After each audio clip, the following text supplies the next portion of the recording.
السلام علیکم۔ بسم اللہ الرحمن الرحیم۔ رب اشرح لی صدری ویسر لی امری واحلل عقدۃ من لسانی یفقہوا قولی۔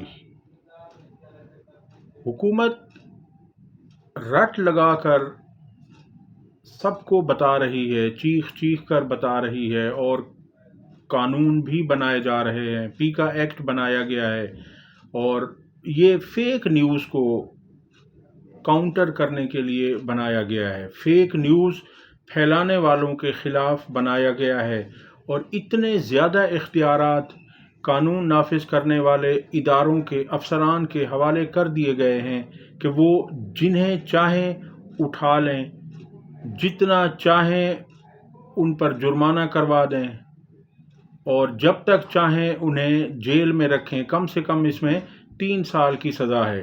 اس کے بعد آپ کے پاس کوئی ریمیڈی نہیں ہے، آپ کو عدالتیں کوئی ریلیف نہیں دے سکتی۔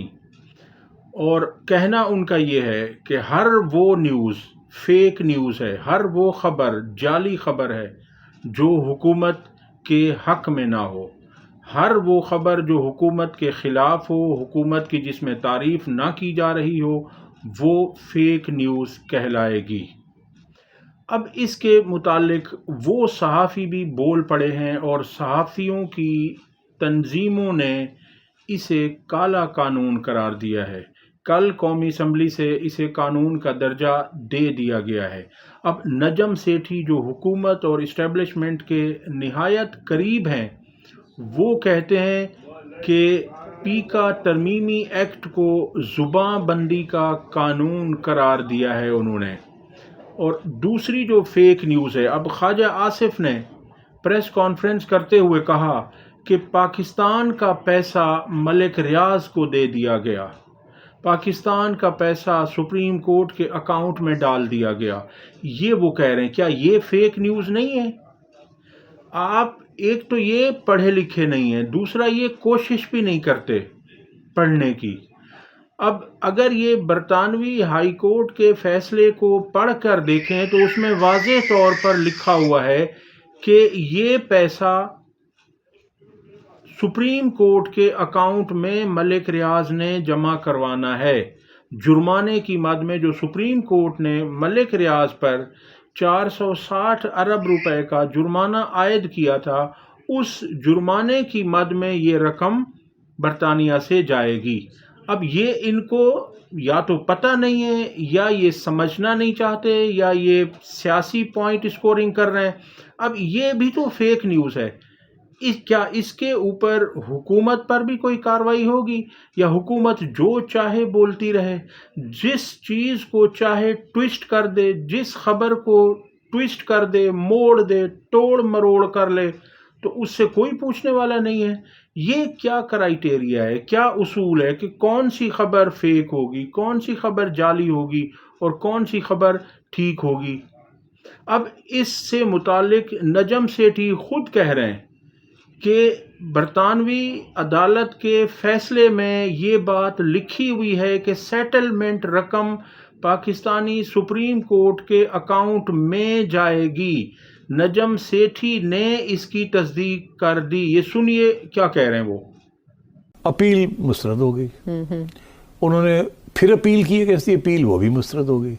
پھر فائنلی کیس چلا گیا کورٹ آف اپیلز میں، اچھا، جو سب سے ہائی فائنل کورٹ۔ ہاں، کورٹ آف اپیلز کی جو ججمنٹ ہے وہ پڑھی جا سکتی ہے، اچھا، کیونکہ وہ پبلک نالج ہے، اس میں ذکر ہے کہ اور جو لوگ چاہیں وہ جا کے اس کو دیکھ سکتے ہیں۔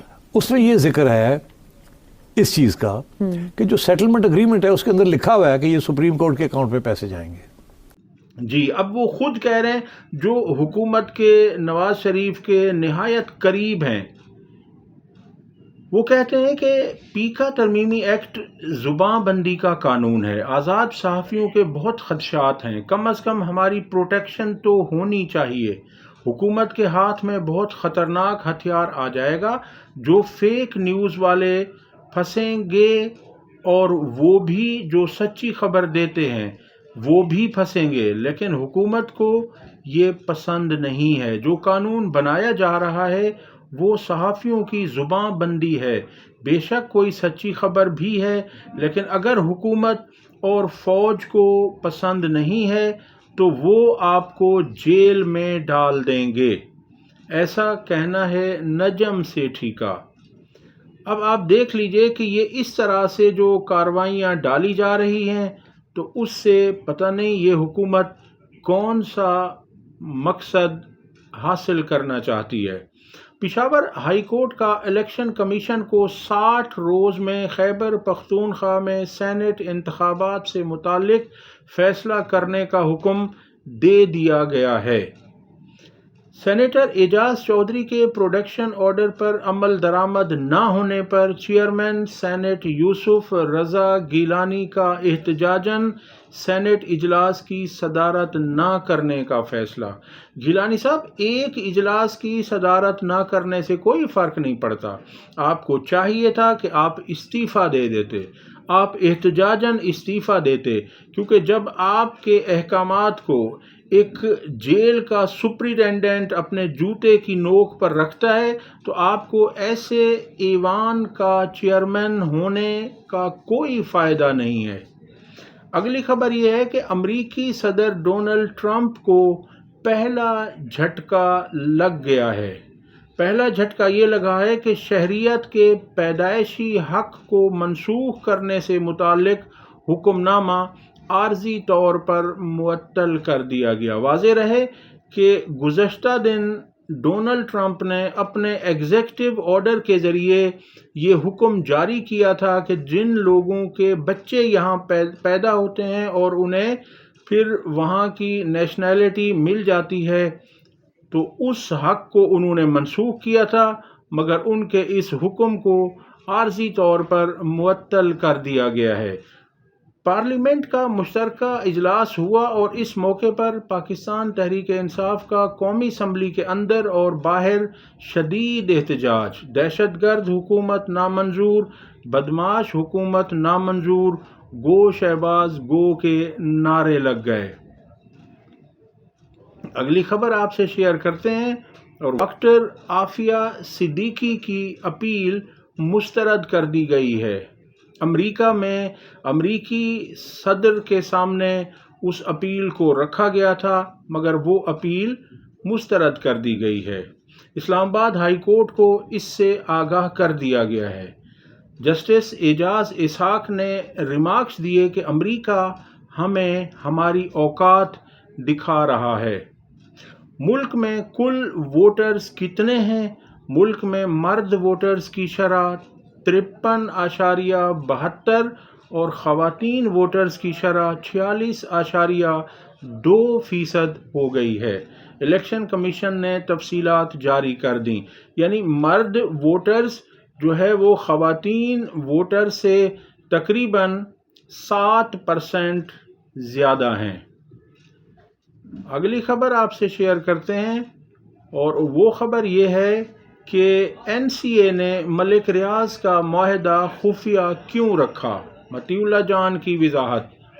وہ کہتے ہیں کہ ہم لوگ یہی سمجھ رہے تھے کہ یہ عوام کا پیسہ تھا، لیکن برطانوی عدالت کے ڈاکومنٹ سے یہ چیز سامنے آئی ہے کہ یہ پیسہ این سی اے نے ملک ریاض کی جیب میں ڈال کر پاکستان بھیجا ہے، اور پاکستان اس لیے بھیجا ہے کہ اس پیسے کو سپریم کورٹ کے اکاؤنٹ میں جمع کروایا جائے تاکہ جو سپریم کورٹ نے جرمانہ عائد کیا ہے اس جرمانے کو ادا کیا جا سکے۔ یہ ایک اور گواہی آئی ہے، اور خواجہ آصف کو یا حکومت کو چاہیے کہ وہ عوام کو گمراہ نہ کرے اور حقیقت سامنے رکھے کہ وہ پیسہ کس کا تھا۔ وہ حکومت پاکستان کا پیسہ نہیں تھا، وہ جو وہاں سے آیا وہ اس لیے آیا کہ سپریم کورٹ کے اکاؤنٹ میں جمع کروایا جائے۔ ڈونلڈ ٹرمپ نے صدر John F Kennedy, doctor Martin Luther King junior, Robert Kennedy کے قتل کی رپورٹس پبلک کرنے کے ایگزیکٹو آرڈرز پر دستخط کر دیے۔ سینئر صحافی اعجاز سید کہتے ہیں کہ ملک ریاض کو دبئی سے واپس لانے کی باتیں محض مفروضے ہی ہیں۔ ملک ریاض کا نام ای سی ایل میں تھا اور وہ عمران خان دور میں وزارت داخلہ سے اجازت لے کر باہر جاتے تھے، لیکن شہباز شریف جب وزیر اعظم بنے تو انہوں نے پہلا کام یہ کیا کہ ملک ریاض کا نام ایگزٹ کنٹرول لسٹ سے فوراً نکال دیا۔ یہ اس حکومت کے کام ہیں اور کہتے ہیں کہ ہم ملک ریاض کو وہاں سے منگوا لیں گے۔ یہ صرف گیدڑ بھبکیاں ہیں، یہ اعزاز سید کے کہنے کا مطلب تھا۔ اب میڈیا پر ایک خبر چل رہی ہے کہ عمران خان صاحب نے کہا ہے کہ شیر افضل مروت میرا وکیل نہیں، اسے جیل میں داخل نہ ہونے دیا جائے۔ عمران خان نے شیر افضل مروت کو بطور وکیل صفائی پیش ہونے سے روک دیا ہے۔ اگلی خبر آپ سے شیئر کرتے ہیں۔ وہ خبر یہ ہے کہ کچھ صحافی جو حکومت کی لائن پر ہیں اور ٹاؤٹ صحافی ہیں، ان کے مطابق تو یہ جو پیکا قانون میں ترمیم کی گئی ہے وہ کہتے ہیں کہ یہ ٹھیک ہے۔ اب حسن ایوب کا کہنا ہے کہ اگر کوئی ہمیں لفافہ یا کباڑیا کہے گا تو اسے کتنی سزا ہونی چاہیے۔ دوسری طرف پی ایف یو جے کے لالا اسد پٹھان کا حسن ایوب سے سوال کہ مجھے 29 سال ہو گئے ہیں جرنلزم میں، کبھی کسی پارٹی کا ایجنڈے پر کام نہیں کیا، کسی کے ایجنڈے پر نہیں چلا، لیکن ہمارے ادارے کی طرف سے ہم پر پریشر ہوتا ہے کہ آپ ایک اسٹینڈ لیں، جب ہم نہیں لیتے تو ہم پر گالیاں دینے والی ایک فوج چھوڑ دی جاتی ہے۔ میں پھر بھی نہیں کہوں گا کہ کسی کو 3 سال کی سزا دو۔ اداروں کو اس طرح کا اسپیس دینے کا مطلب ہے جرنلزم ختم۔ حسن ایوب کا کہنا تھا کہ جو لوگ معزز صحافیوں کو لفافہ اور کباڑیا کہتے ہیں، اس لیے 3 سال کی سزا ان کو ہونی چاہیے۔ لالا اسد پٹھان اگر کوئی آپ کو کوئی جو ہے لفافہ صحافی کہہ دے تو پھر ظاہر ہے اس کی کم از کم 3 سال تو سزا بنتی ہے، مطلب اس سے کم تو سزا ہونی نہیں چاہیے۔ بار بار کسی آنریبل آدمی ہے، اگر کوئی اچھا تجزیہ کار ہے اس کو کوئی کباڑی کہے اور کوئی آنیسٹ صحافی ہے اس کو کوئی لفافہ کہے تو کیا یہ کہنے کا حق ہے کسی کو؟ جتنی گالیاں آپ کو پڑی ہیں اس سے زیادہ گالیاں مجھے پڑی ہیں۔ میں نے کبھی بھی کسی پورٹل کا مطالبہ نہیں کیا ہے، مگر مقصد یہ ہے کہ میں کسی بھی صورت میں اپنے اوپر اپنی ذات کو دی جانے والی گالیوں کی بنسبت آزادی صحافت کو قربان کرنے کے لیے تیار ہوں۔ اب یہ اس طرح کے کچھ لوگ ہیں جو اس پہ خوش ہیں کہ یہ ہونا چاہیے، مگر انہیں یاد رکھنا چاہیے کہ یہی چیز ان پر بھی آ سکتی ہے، چونکہ وقت ایک سا نہیں رہتا۔ جو ایسے قوانین ہیں ان کی روک تھام ہونی چاہیے۔ چوری اور سینہ زوری، بجلی چوری واقعے پر جواد احمد کی پریس کانفرنس۔ جواد نے پریس کانفرنس کی اور لیسکو کو ویڈیو بنانے پر اعتراض اٹھا دیا۔ بولے کیا ہو گیا؟ کوئی دھماکہ تو نہیں ہوا؟ کیا ہو گیا تھا؟ کوئی دھماکہ ہوا؟ کوئی ڈاکہ پڑا؟ کوئی قتل ہوا تھا؟ کوئی زخمی نہیں ہوا؟ کسی کی ہڈی نہیں ٹوٹی؟ جھگڑے کی ویڈیو بھی لیسکو نے ڈالی۔ آپ ایک ادارہ ہیں، ویڈیو ڈالنا آپ کا کام نہیں، ویڈیو بنانا میرا کام ہے۔ یہ کہنا ہے گلوکار جواد کا، اور ان کے آپ بھاشن دیکھ لیں تو لگتا ہے کہ ان جیسا کوئی دیانتدار شخص، کوئی امین شخص ہے ہی نہیں۔ اور کام ان کے آپ دیکھ لیجئے کہ بجلی چوری، اور وہ بھی میٹر بھی وہاں سے اٹھا کر لے گئے۔ تو یہ اس طرح سے لوگ سیاست میں آ گئے ہیں، تو اب یہ ان کا آگے مستقبل کیا ہوگا اور یہ قوم کو کیا دیں گے، جو خود بجلی چوری کر رہے ہیں۔ اور باتیں ان کی آپ سن لیں تو آپ حیران رہ جائیں گے۔ بہرحال کوئی بھی شخص کوئی بھی قانون ہاتھ میں لے، کوئی بھی اس طرح کا کام کرے جو خلاف آئین ہو، خلاف قانون ہو، تو اس کے خلاف سخت کارروائی ہونی چاہیے۔ جواد پر ایف آئی آر درج کر لی گئی ہے، اب دیکھتے ہیں کہ کیا کارروائی ہوتی ہے۔ اب تک کے لیے اتنا ہی، اگلی ویڈیو تک اللہ حافظ۔